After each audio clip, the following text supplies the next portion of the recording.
너무 연약합니다. 주님, 저는 너무 연약합니다. 라는 말씀으로 시편 6편 말씀 전하도록 하겠습니다.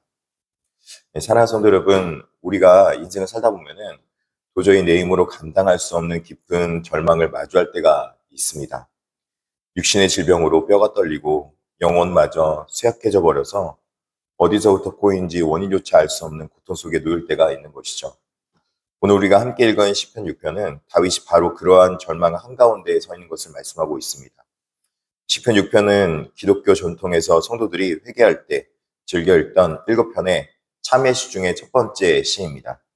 그런데 참으로 흥미롭게도 이 시편에는 다윗이 구체적으로 어떤 죄를 지었는지 고백하는 내용이 전혀 등장하지는 않습니다. 대신 그는 극한의 고통과 심신의 쇠약을 호소하며 자신이 죄로 말미암아 얼마나 연약한 존재였는지 처절하게 쏟아냅니다. 그렇다면 죄의 고백도 없는 이 시편이 어떻게 진정한 참회의 기도가 될 수 있었을까요? 오늘 본문을 통해서 참회의 진정한 의미를 세 가지로 나누어 묵상해 보고자 합니다. 첫 번째는 진정한 참회는 고난의 원인을 따지는 것이 아니라 하나님과의 관계를 점검하는 것입니다. 2절에 이렇게 말씀하고 있습니다. 여호와여, 내가 추척하여 싸우니 내게 은혜를 베푸소서. 여호와여, 나의 뼈가 떨려오니 나를 고치소서. 다윗이 고통 가운데 부르짖고 있는 것이죠. 그는 질병이라는 육신의 쇠약을 말하고 있지만 동시에 영혼의 균열을 인정하고 있는 것입니다. 고대 근동에서 질병은 흔히 신의 징벌로 여겨졌기 때문에 다윗 역시 이 고난을 하나님의 진노로 느끼며 몹시 두려워하고 있습니다. 그러나 다윗은 고난 속에서 스스로를 방어하거나 변명하지 않습니다. 변명은 관계를 닫아버리지만 연약함의 인정은 관계를 엽니다. 우리는 고난이 찾아올 때 내가 무슨 죄를 지어서 이런 벌을 받나라며 원인을 단정지려 할 때가 많이 있습니다. 하지만 진정한 회개는 문제를 없애달라는 차원을 넘어서 틀어진 하나님과의 관계를 바로 세우는 것입니다. 징계가 두려워 하나님을 떠나는 것이 아니라 철저히 무너진 내 연약함을 인정하며 심판자가 아닌 회복자로 오시는 하나님께 더 가까이 나아가는 것이 바로 참회라는 것입니다. 둘째는 진정한 참회는 상황의 치유보다 하나님과의 동행을 구하는 것입니다. 다윗은 진정으로 두려워했던 것은 육신의 죽음 그 자체가 아니라 하나님의 은혜가 완전히 사라진 철저한 파멸이었습니다. 하나님의 부재였던 것이죠. 그래서 그는 다급하게 간구합니다. 6장 4절에 여호와여, 돌아와 나의 영혼을 건지시며 주의 사랑으로 나를 구원하소서. 길이 끊긴 절망의 자리에서 다윗은 돌아오소서라고 부르짖습니다.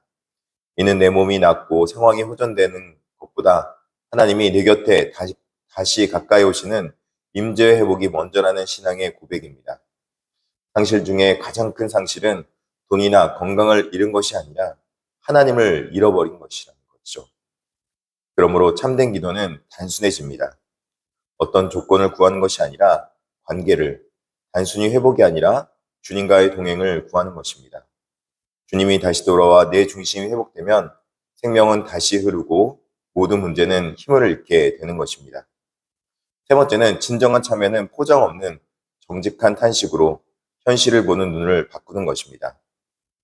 다윗은 밤마다 눈물로 침상을 띄우며 묘를 적신다고 철저하게 고백합니다. 시편 6편 6절은 응답 오는 기도와 계속되는 고난을 이야기하고 있습니다. 그리고 대적들이 핍박이 겹칠 때 우리는 기도할 기력조차 잃어버립니다. 하지만 눈물로 젖은 그 자리가 역설적이게도 하나님을 가장 가까이서 만나는 자리가 되는 것입니다. 포장되지 않는 우리의 연약함과 고통이 있는 그대로 하나님 앞에 쏟아놓는 이 탄식이야말로 참된 위로와 응답을 향해 나아가는 가장 진실한 통로입니다. 고난은 우리에게서 모든 것을 빼앗아가는 것 같지만 단 하나, 하나님을 찾는 마음을 남깁니다. 다듬어지지 않는 탄식과 눈물을 하나님께 흘려볼 때 시의 분위기는 놀랍게 반전되는 걸 볼 수 있습니다. 9절에 여호와께서 내 간구를 들으셨으며 여호와께서 내 기도를 들으시리로다. 상황은 아직 변화되지 않았을지 모릅니다. 대적들은 여전히 내 눈앞에 있을 수 있습니다. 그러나 하나님이 내 눈물 소리를 들으셨다는 확신이 임할 때 기도는 현실이 바뀌기 전에 내면과 영적 시야를 먼저 변화시킵니다. 두려움 원수들에게 넘어가고 하나님의 온전한 편이 되심을 깨닫게 됩니다.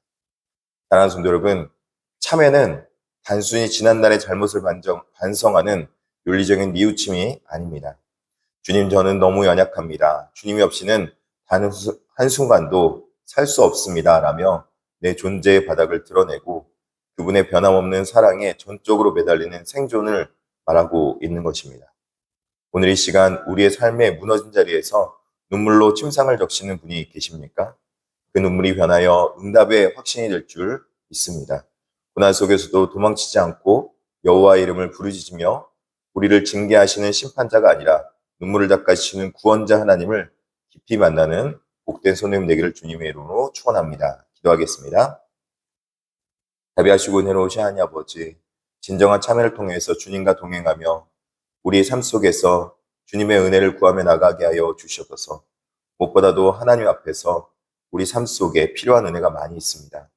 육신의 연약함으로 해서 고통받고 있는 백성들, 육신적으로 치유와 나음이 있게 하여 주시옵시고, 여러 가지 환경의 여건들, 닫혀있는 모습들, 하나님께서 환경을 열어주시고 여러 가지 상황을 열어 주시옵소서. 감사하며 예수님의 이름으로 기도드립니다. 네.